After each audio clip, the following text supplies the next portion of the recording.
Francisco Cândido Xavier, Nos Domínios da Mediunidade, 8º livro da coleção A Vida no Mundo Espiritual, ditado pelo Espírito André Luiz, capítulo 7, Socorro Espiritual.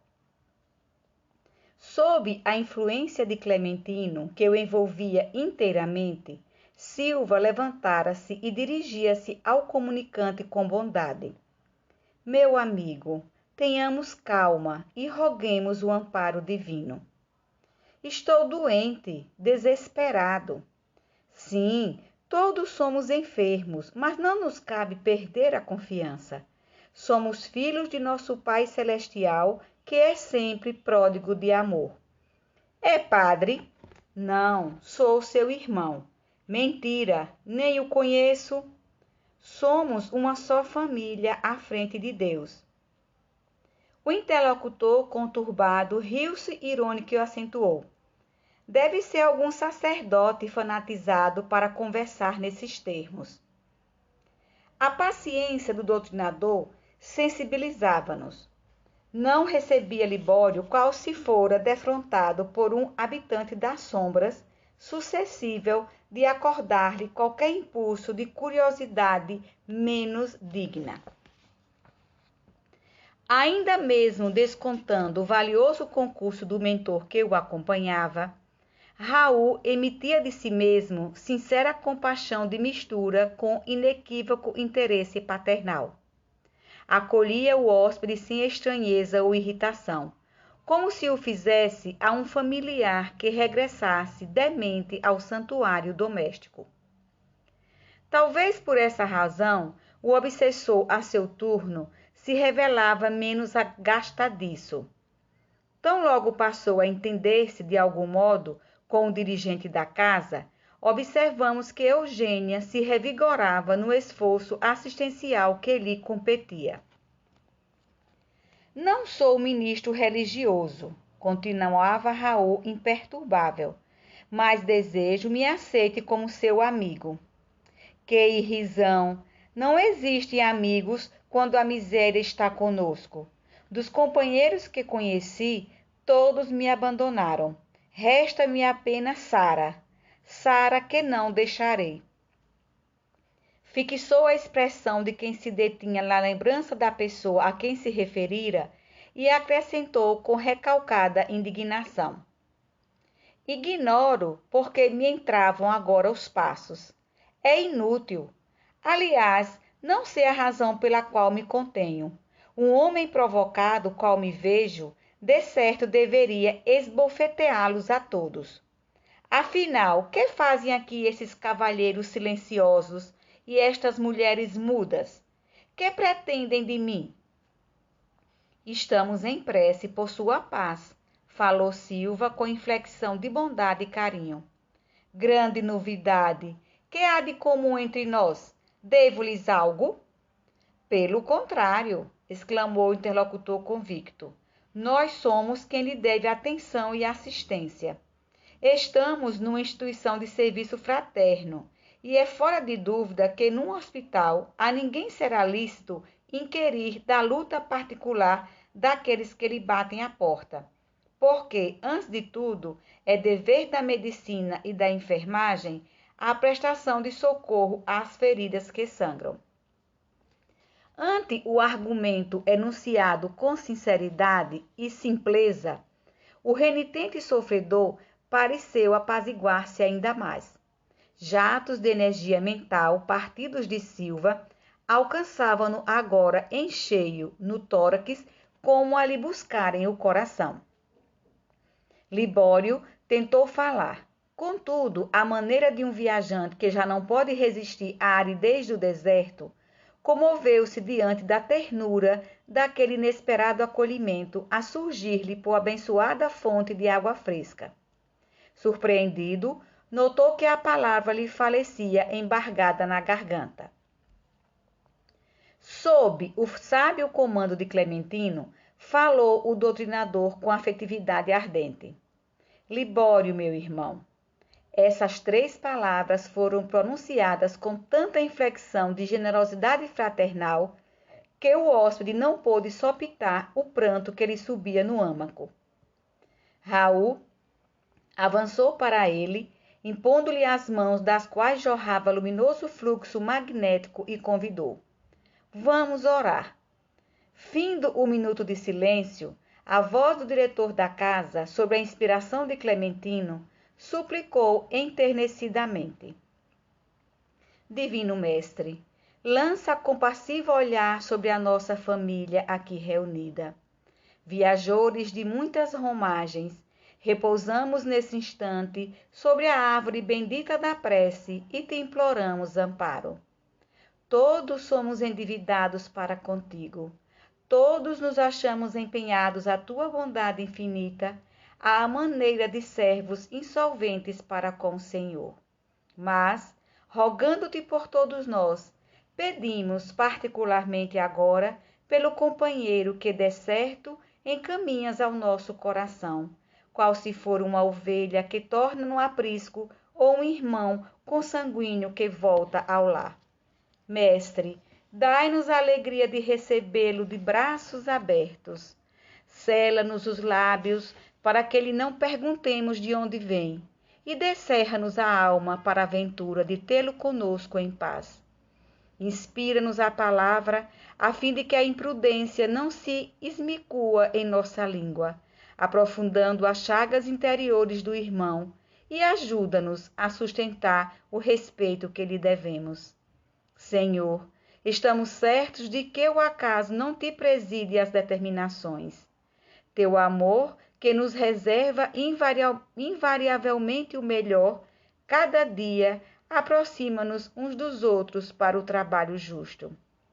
Nossas almas são os fios da vida em tuas mãos. Ajusta-os para que obtenhamos do alto o favor de servir contigo.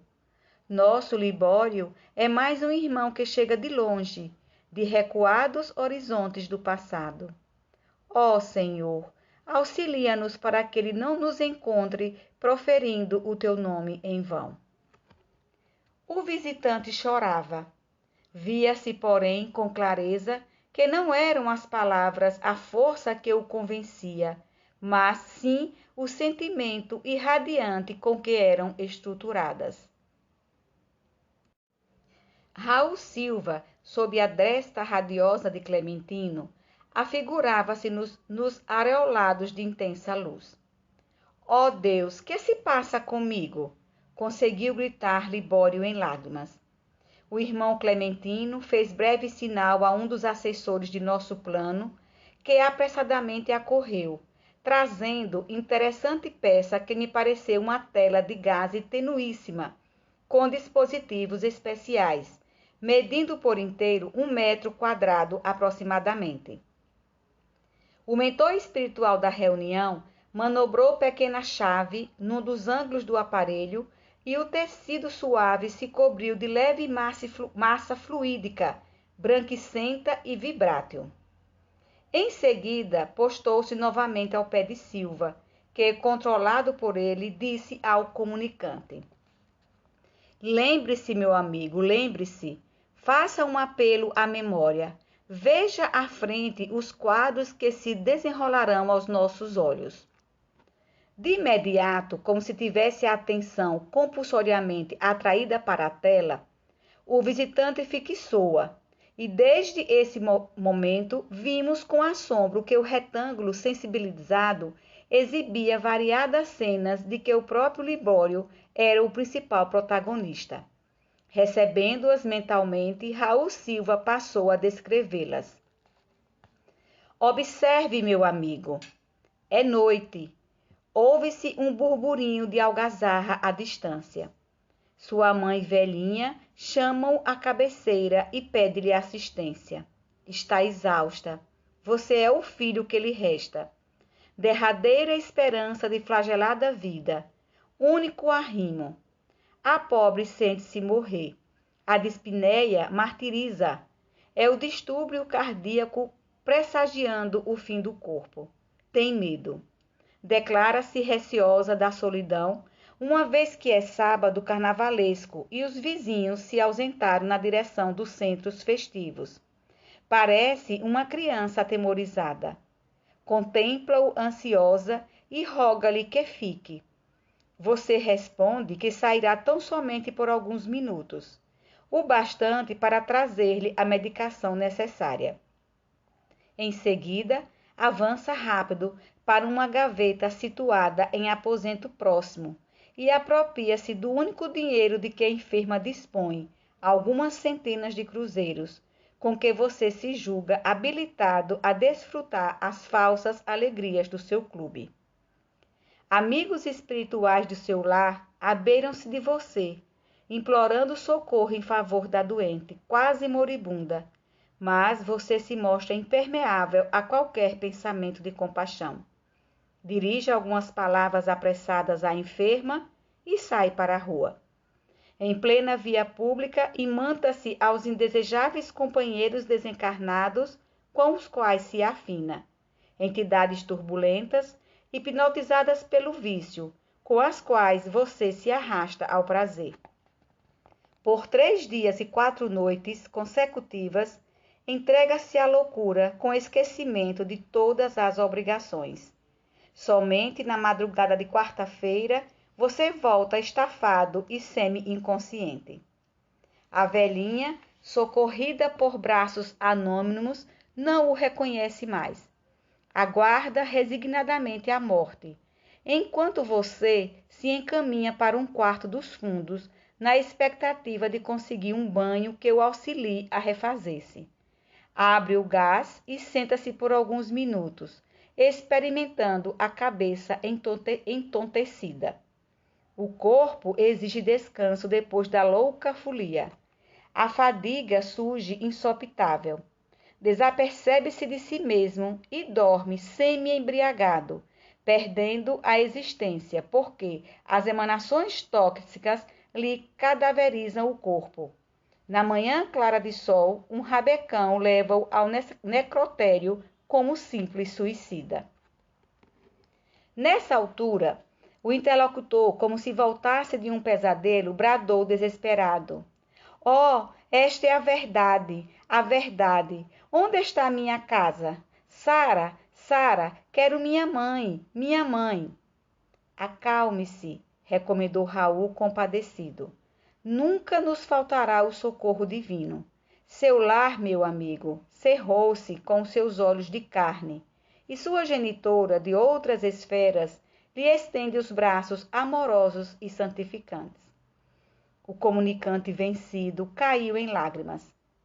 Tão grande lhe surgiu a crise emotiva que o mentor espiritual do grupo se apressou a desligar do equipamento mediúnico, entregando aos vigilantes, para que fosse convenientemente abrigado em organização próxima. Libório, em fundo processo de transformação, afastou-se, tornando Eugênia à posição normal. E porque a tela regressasse à transparência do início, desfechei sobre o nosso orientador algumas indagações improvisadas. Que função desempenhava aquele retângulo que eu ainda não conhecia? Que cenas eram aquelas que se haviam desdobrado céleres sob a nossa admiração? Aquele aparelho, informou Aulo gentil, é um condensador ectoplásmico. Tem a propriedade de concentrar em si os raios de força projetados pelos componentes da reunião, reproduzindo as imagens que fluem do pensamento da entidade comunicante, não só para nossa observação, mas também para a análise do doutrinador, que as recebe em seu campo intuitivo, agora auxiliado pelas energias magnéticas do nosso plano. Evidentemente, a engrenagem de semelhante mecanismo deve ser maravilhosa, exclamou Hilário sob forte impressão. Nada de espanto, alegou o orientador. O hóspede espiritual apenas contempla os reflexos da mente de si mesmo, à maneira de pessoa que se examina em um espelho. Mas, se estamos à frente de um condensador de forças, considerei, precisamos concluir que o êxito do trabalho depende da colaboração de todos os componentes do grupo. Exato, confirmou o assistente. As energias ectoplásmicas são fornecidas pelo conjunto dos companheiros encarnados, em favor de irmãos que ainda se encontram semi-materializados nas faixas vibratórias da experiência física. Por isso mesmo, Silva e Clementino necessitam do concurso geral para que a máquina do serviço funcione tão harmoniosamente quanto seja possível. Pessoas que exteriorizem sentimentos menos dignos, equivalentes a princípios envenenados nascidos das viciações de variada espécie, perturbam enormemente as atividades dessa natureza, porquanto arrojam no condensador as sombras de que se fazem veículo, prejudicando a eficiência da Assembleia e impedindo a visão perfeita da tela por parte da entidade necessitada de compreensão e de luz. Levava-nos o assunto a diferentes inquirições, mas o nosso orientador lançou-nos um olhar discreto, como a pedir-nos silêncio e atenção.